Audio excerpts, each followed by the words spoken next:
Dear viewers, welcome back to the English B. Today we are going to practice some sentences using some sentence constructions. তো প্রথম আমরা যে সেন্টেন্সটা practice করছি সেখানে আমরা causative verb ইউজ করছি। causative verb কাকে বলে না, যখন একজন অন্যজনকে দিয়ে একটা কাজ করায়। যেমন শিশুকে তার মা চাঁদ দেখাচ্ছে, তাহলে এখানে কাজটি কে করছে? শিশু। কাজটি কি? চাঁদ দেখা, কিন্তু কাজটি করাচ্ছে কে? তার মা। এই যে দেখানো, চাঁদ দেখানো, এই দেখানোর জন্য আমরা কজেটিভ ভার্ব ইউজ করব। তো প্রথম সেন্টেন্স আমরা দেখে নিই। রাহুল আমায় 2 ঘন্টা অপেক্ষা করিয়েছিল। তাহলে এখানে কাজটি কে করিয়েছিল? রাহুল। কাজটি কাকে দিয়ে করিয়েছিল? আমায়। এবং কাজটি কি? অপেক্ষা করানো। এই তিনটে বিষয় আমাদেরকে পরিষ্কার জানতে হবে। কাজটি কে করাচ্ছে, কাজটি কে করছে, এবং কাজটি কি। এখানে রাহুল করাচ্ছে, আমাকে দিয়ে করাচ্ছে, এবং কাজটি হচ্ছে অপেক্ষা করা। অপেক্ষা করিয়েছিল যেহেতু পাস্ট, সেই জন্য আমরা এর কনস্ট্রাকশন কি ইউজ করব? প্রথমে হচ্ছে সাবজেক্ট, মানে যে কাজটি করায়। ভালো করে লক্ষ্য করো। তারপর হচ্ছে আমরা এখানে মেক ভার্ব ইউজ করব। তাহলে প্রধানত 5টি কজেটিভ ভার্ব রয়েছে: make, have, get, help, let, এমন। তাহলে আমরা মেক ভার্বটি কখন ইউজ করি? যখন কোনো কাজ বাধ্য হয়ে আমাদের করতে হয়। যেমন এখানে আমি বাধ্য হয়ে অপেক্ষা করছিলাম। তাহলে প্রথমে সাবজেক্ট, পরে মেক, তারপর হচ্ছে পার্সন, অর্থাৎ যে কাজটা করছে পার্সন। তারপরে হচ্ছে যেমন এখানে আমি পার্সন হবে, তারপর হচ্ছে ভার্ব অর্থাৎ কাজটি। তাহলে সেন্টেন্সের ইংরেজিতে চলে যাই আমরা। Rahul made me. মেড হচ্ছে মেকের সেকেন্ড ফর্ম, যেহেতু করিয়েছিল, লক্ষ্য করো পাস্ট টেন্স রয়েছে। তাহলে রাহুল মেড মি, তারপর হচ্ছে ভার্ব ওয়েট, কতক্ষণ? For 2 hours। Rahul made me wait for 2 hours। তিনটে জিনিস গুরুত্বপূর্ণ। কে কাজটি করিয়েছে, আমরা এখানে যেহেতু বাধ্য আমি দাঁড়িয়েছিলাম, সেই জন্য মেক ইউজ করছি, তার second form made, and than me অর্থাৎ অবজেক্ট যে কাজটি করেছে, অ্যান্ড দেন ভার্ব। পরের সেন্টেন্সে যেমন রাহুল আমায় বিলটা পেমেন্ট করতে বাধ্য করেছিল, অর্থাৎ রাহুল আমাকে দিয়ে পেমেন্ট করিয়েছিল, এমন। Rahul made me pay the bill. Rahul made me pay the বিল। সেক্ষেত্রে কিন্তু রাহুলই আমাকে দিয়ে কাজটি করিয়েছিল। এই যে কনস্ট্রাকশন আমাদের ভালো করে মনে রেখে সেটাকে প্র্যাকটিস করতে হবে। পরের সেন্টেন্স আমরা দেখে নিই। পাছে তাকে শাস্তি পেতে হয়, সেজন্য রাহুল এই কাজটি করে না। তাহলে বাংলার ক্ষেত্রে পাছে যখন আমরা ইউজ করি, যে অর্থটা কি? যেন না, অর্থাৎ যেন না শাস্তি পেতে হয়। রাহুল এমন কাজটা করে না যেন শাস্তি না পেতে হয়, যেন না, এই অর্থে আমরা পাছে ইউজ করি। তাহলে ইংরেজিতে সেক্ষেত্রে 2টো শব্দ মনে রাখতে হবে, একটা হচ্ছে লিস্ট, একটা হচ্ছে শুড। List, should. এবং অবশ্যই মনে রাখার বিষয় হচ্ছে লিস্ট শুড দিয়ে যে অংশ আমরা ব্যবহার করব সেখানে নট বসবে না। তাহলে সেন্টেন্স কি? রাহুল এই কাজটি করে না, এই যে অংশ রয়েছে তার জন্য আমরা ইউজ করছি রাহুল ডাজ নট ডু ইট, অর্থাৎ রাহুল এই কাজটা করে না, ডাজ নট ডু ইট। পাছে শাস্তি পেতে হয়, অর্থাৎ পাছে যেন শাস্তি না পেতে হয় সেজন্য। তাহলে lest he should be punished, প্যাসিভে রয়েছে সেজন্য আমরা বি ইউজ করেছি। Rahul does not do it, lest he should be punished. তাহলে লিস্ট এবং শুড। পরের সেন্টেন্সে যে লক্ষ্য করো, তারা তাড়াতাড়ি যাচ্ছিল যেন তারা ট্রেনটি মিস না করে, বা তারা তাড়াতাড়ি যাচ্ছিল পাছে ট্রেনটি মিস হয়। দে আর গোয়িং, যাচ্ছে, তারা তাড়াতাড়ি যাচ্ছে, আমরা প্রেজেন্ট কন্টিনিউয়াস টেন্স ইউজ করেছি। দে আর গোয়িং কুইকলি, তারা তাড়াতাড়ি যাচ্ছে। Lest they should miss the train. They are going quickly, lest they should miss the train, যেন ট্রেনটা মিস না হয়। তাহলে যেন না হয় বা পাছে সেক্ষেত্রে আমরা লিস্ট প্লাস শুড ব্যবহার করব, স্পেলিংটা LEST, এটা মনে রাখতে হবে। পরের সেন্টেন্স, উনি যদি এখানে থাকতেন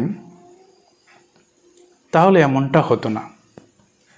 এই ধরনের সেন্টেন্সগুলি আমরা বলি সেটা হচ্ছে আনফুলফিল কন্ডিশন, যা হলেও হতে পারতো কিন্তু হয়নি, বা যেটা যেমন হতে পারতো তা না হয়ে অন্যরকম হয়েছে, অর্থাৎ আনফুলফিল কন্ডিশন, শর্ত যেটা পূরণ হয়নি। সে যদি এখানে থাকতো তাহলে অন্যরকম হতো, সে নেই তাই অন্যরকম হয়েছে, এমন বিষয়টি। তাহলে এখানে দুটো পার্ট রয়েছে, লক্ষ্য রাখবে। একটা পার্ট হচ্ছে যদি বা ইফ দিয়ে আমাদের করতে হবে, আর একটা হচ্ছে ইফ ছাড়া, অর্থাৎ প্রধান অংশ। তাহলে যদি দিয়ে যে অংশ থাকবে, আমরা আগে ডেফিনেশন দেখে কনস্ট্রাকশন দেখে নিই, সেই অংশটা আমরা ব্যবহার করব হ্যাড প্লাস V3, আর যে অংশটা মূল অংশ সেখানে আমরা হ্যাভ প্লাস V3 ইউজ করব, সঙ্গে শুধু উড। তাহলে মনে রাখতে হবে had plus V3 and have plus V3, পরের অংশটা সঙ্গে শুধু উড, মনে রাখার সহজ উপায়। তাহলে if she had been here, যদি সে এখানে থাকতো, লক্ষ্য করো হ্যাড প্লাস V3। বিনটা হচ্ছে আসলে বি ভার্ব, যেটা অ্যাম ইজ আর, তার থার্ড ফর্ম ওয়াজ ওয়ার। লক্ষ্য করো নিচে রয়েছে বি, প্রেজেন্টে হচ্ছে am is R, পাস্টে was were, তার 3 নম্বর হচ্ছে বিন, থার্ড ফর্ম বিন। আমরা এখানে হ্যাড প্লাস বিন অর্থাৎ হ্যাড প্লাস ভার্ব 3 ইউজ করেছি। This would not have happened, আসলে এটা হতো না। So if she had been here, যদি সেখানে থাকতো, দিস উডন্ট হ্যাভ হ্যাপেন্ড, তাহলে এমনটা হতো না। যেহেতু সেন্টেন্সটা নেগেটিভ, হতো না, সেই জন্য আমরা একটা নট ব্যবহার করেছি উডের পর। আজ যদি তার বাবা বেঁচে থাকতেন বা থাকতো, তাহলে এমনটা হতো না বা হতে দিত না। বেঁচে নেই, এখানে একটু আলাদা, সেটা হচ্ছে ইমেজারি কন্ডিশন, যেটা কাল্পনিক একটা বিষয়, অসম্ভব কল্পনা যখন থাকবে তখন আমরা সাবজাংটিভ মোড হিসাবে ইউজ করব ওয়ার, অর্থাৎ সাবজেক্টের পর লক্ষ্য করো if his father war alive, war alive. তাহলে আমরা সাধারণত হিজ ফাদার এরপরে ওয়াজ ব্যবহার হওয়ার কথা ছিল, কিন্তু আমরা এখানে প্লুরাল ফর্ম, ভার্বের প্লুরাল ফর্ম ইউজ করি। If his father war alive this wouldn't have happened, পরের অংশটা আমরা উড ব্যবহার করছি, উড নট হ্যাভ হ্যাপেন্ড, প্রায় একই রকম আগেরটার সঙ্গে, কিন্তু এখানে শুধু আমরা হ্যাড বিন ইউজ না করে ওয়ার ইউজ করেছি। সেটা কোন ক্ষেত্রে? যেটা অসম্ভব কল্পনা, আমি যদি পাখি হতাম, আকাশে উড়ে বেড়াতাম, এই ধরনের যে কল্পনাগুলি, সেক্ষেত্রে আমরা এটা ইউজ করতে পারি। অথবা পরের অংশে শুধু উড প্লাস ভার্ব ইউজ করা যায়, যেমন আমি যদি পাখি হতাম, if I were a bird I would fly in the sky, আমি আকাশে উড়ে বেড়াতাম।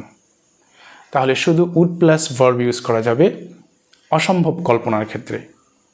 আর যেটা আনফুলফিল্ড, আমরা আগের যে এক্সাম্পলটা দেখেছি, সেক্ষেত্রে কিন্তু would plus have plus V3 use করব। পরের সেন্টেন্স, নতুন চাকরিতে যোগ দেওয়ার পর তোমার কেমন লাগছে, বা চাকরিতে নতুন যোগ দেওয়ার পর তোমার কেমন লাগছে। তাহলে তোমার কেমন লাগছে বা তুমি কেমন অনুভব করছো, তার জন্য আমরা ইউজ করব how do you feel. How do you feel after joining a new job? How do you feel after joining a new job? এখানে আসার পর তোমার কেমন লাগছে। How do you feel after coming here? How do you feel after coming here? আমাদের কিন্তু অনবরত অভ্যেস করতে হবে, খুব ইম্পর্ট্যান্ট, এটা রেগুলার প্র্যাকটিস করা খুব ইম্পর্ট্যান্ট। আমি না আসা পর্যন্ত অপেক্ষা করো, তাহলে না আসা পর্যন্ত, পর্যন্তের জন্য আমরা ইউজ করব আনটিল। সো প্লিজ ওয়েট, অপেক্ষা করো, আনটিল আই কাম, যতক্ষণ না আমি আসি। পরেরটা, আমি যতক্ষণ না বলি ততক্ষণ বিল পেমেন্ট করবে না। Don't pay the bill until I say, don't pay the bill until I say. তুমি কি কিছু বলেছিলে, পাস্ট বলেছিলে। সো যখনই অতীতে কেউ কিছু করেছিল কি না সেটা আমরা জিজ্ঞেস করব, তখন আমরা ইউজ করব did. So did you say something, did you say something, তুমি কিছু বলেছিলে।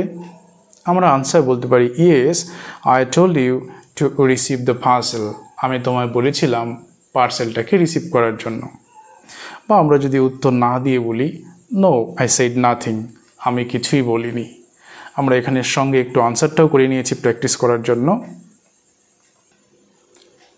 পরে ছোট্ট দুটো সেন্টেন্স আমরা প্র্যাকটিস করব। যেমন আমরা বলতে পারি কখন যাওয়া যায়। সম্পূর্ণ সেন্টেন্স কিন্তু আমরা ইংরেজিতে ওইভাবে ব্যবহার করব না, আমরা শর্ট করে বলতে পারি when to go। আমরা আনসার বলতে পারি বাই টুমোরো, আগামীকাল যাওয়া যেতে পারে। শর্ট করে আরেকটা প্রশ্ন বলা যেতে পারে কিভাবে যাব, তার ইংরেজি হাউ টু গো। আমরা কিভাবে যাব, how will I or shall we go, how shall we go. সম্পূর্ণ সেন্টেন্স এভাবে না বলে স্পোকেন ইংলিশের ক্ষেত্রে আমরা শর্ট ফর্ম ইউজ করতে পারি বা শর্ট করে বলতে পারি সেন্টেন্সটাকে। যেমন হাউ টু গো, কীভাবে যাওয়া যেতে পারে বা কীভাবে যাব। By bus, go by bus, বাসে যেতে পারি বা বাসে যাওয়া যেতে পারে, এমন। তাহলে আজকের প্র্যাকটিসের ক্লাস আমরা এই পর্যন্ত রাখছি। Keep for watching and practicing regularly, and thank you for watching the lesson.